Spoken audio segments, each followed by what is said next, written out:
start with WTI crude.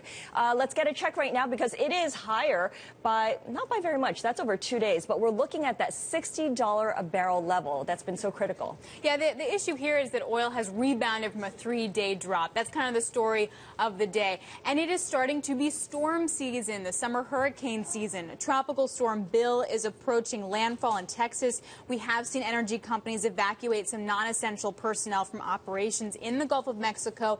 Doesn't mean that operations are going to be interrupted at all. However, 17% of U.S. crude oil output is offshore platforms in those waters. You also have 4% of natural gas production. So the takeaway from that is if there is some kind of disruption, if there is a lot of flooding, that could potentially impact a lot of production there. And we had a really tame hurricane season last year. I mean, it really didn't show up. No, I guess it didn't. Yeah, but this is always how you wind up playing natural gas and oil in the summer. You kind of game the storms and what might be actually disrupted.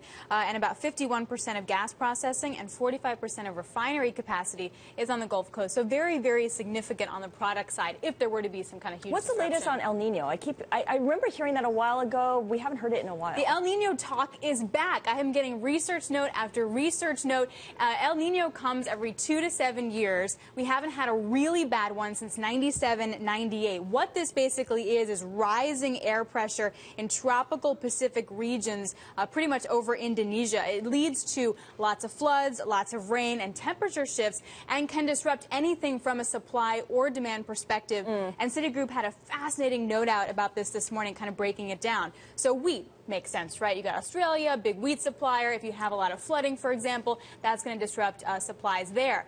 But like gold, do you think El Nino would affect gold? Apparently it does. Yes, because if you go to certain countries that buy gold that aren't making a lot of money off of crops because there's a supply disruption, they're not going to have the money to buy gold. It's like a secondary effect. Like in India. So when you have the monsoon season, if it's not very wet, therefore they're not going to have enough money to go buy gold. I love that kind of takeaway, like 3-degree separation.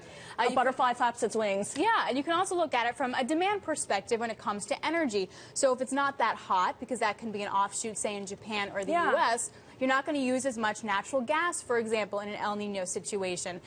So really fascinating supply and demand dynamics if we do get it. All right, and I should mention very quickly here, the S&P 500 Energy Index up by 0.8%, tracking the rise in oil prices. They're the second best performer of the 10 industry groups in the S&P.